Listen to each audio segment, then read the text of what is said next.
Welcome to the Mindful Viking podcast, where ancient wisdom meets the modern world. I'm your host, Madelaine.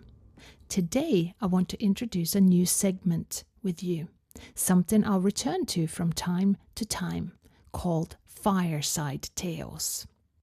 Long before we had logic, strategy, or psychology, we had story, the ancient way humans shaped chaos into meaning.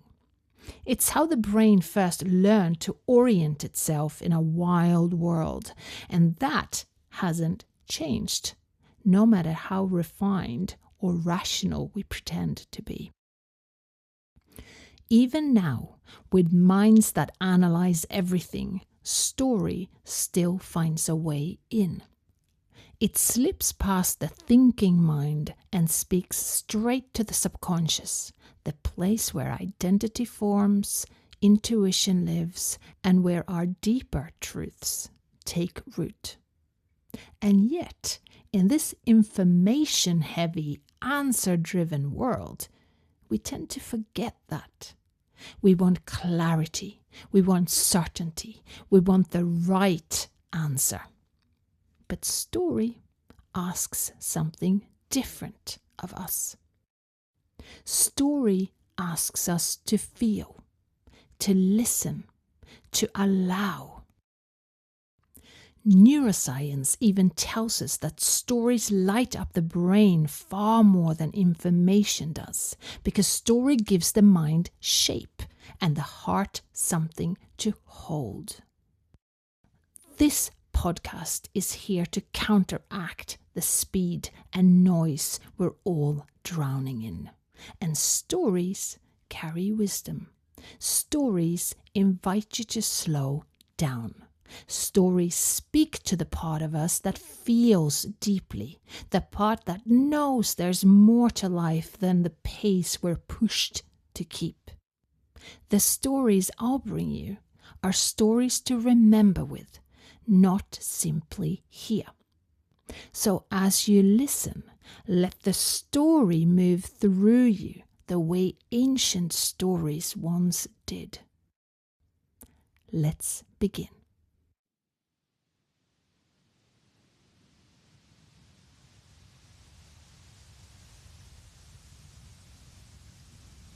Once in the time before time, when the earth was young and the sky stretched far and wide, a woman walked into the halls of the gods.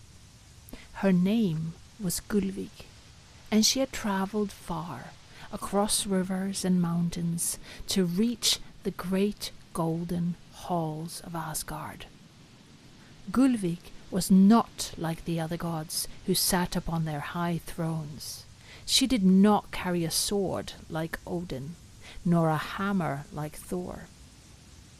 Instead, she knew the whispers of the wind, the songs of the earth, and the magic that flowed through all living things. But there was something else she spoke of too, something that made the gods lean in, not with curiosity, but with unease.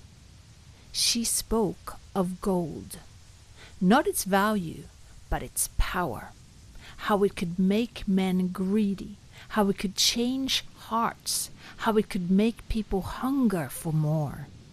She spoke of wealth, magic, and the things that even the gods could not control. And the gods, though mighty and wise, did not like what they heard. The more Gullveig spoke, the more restless they became. The gods did not like people that could not be ruled. They did not like things that could not be tamed. So they whispered among themselves, casting dark glances across their long feasting table. At last, Odin, the great king of the gods, stood and pointed his spear at Gullveig. "She's dangerous," he declared. "She's too powerful," the gods muttered. "She must be stopped," Thor grumbled, his fingers tightening around his hammer. And so they did something terrible. They seized Gullveig and dragged her to the center of the great hall. There the gods built a fire, piling timber upon timber until the flames leaped high, crackling and spitting like an angry beast. "Burn the witch," the gods said, and into the flames she went. The fire roared, swallowing her whole. The gods stood back, watching the smoke rise, waiting for the flames to do their work. But then something happened. The fire flickered, the smoke twisted, the golden embers began to glow brighter than before, and from the flames Gullveig stepped out, alive. Her dress was burnt, her hair blackened, but her eyes still shone as bright as stars. There she was, standing right before them, just as strong, powerful, and untamed as before. The gods fell silent. They had never seen anything like it. But the gods refused to accept defeat, so they tried again and burnt her a second time. But again, she stepped out, untouched. The gods, more frustrated now and unwilling to be conquered, burnt her a third time. But still, she would not die. By now, the gods were afraid. Nothing like this had ever happened in Asgard. They could kill a giant. They could tame the sea. They could call lightning from the sky. But they could not break this woman. Gullveig turned her gaze towards Odin, and for the first time he was speechless. How could this woman, with no hammer, no armor, no godly weapon, survive what should have ended her? Gullveig did not take the gods' power that day. Instead, she left them with their fear, and she walked away carrying what they could not burn. A knowing that would not die, a knowing that spread. Through root and river, through story and song, through every whispered tale told beneath the stars. The gods attempted to end Gullveig that day, but instead they had made her eternal. And across the 9 worlds, the story traveled like wind through the trees, like sparks carried by the storm. They told of the woman who walked through fire and did not burn. They told of the deep truth that could not be buried in ash.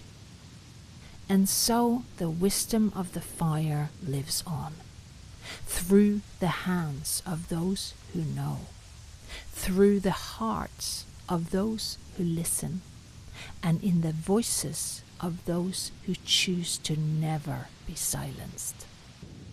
For truth cannot be buried in ash, and light, no matter how deep it is cast into the flames, will always find its way.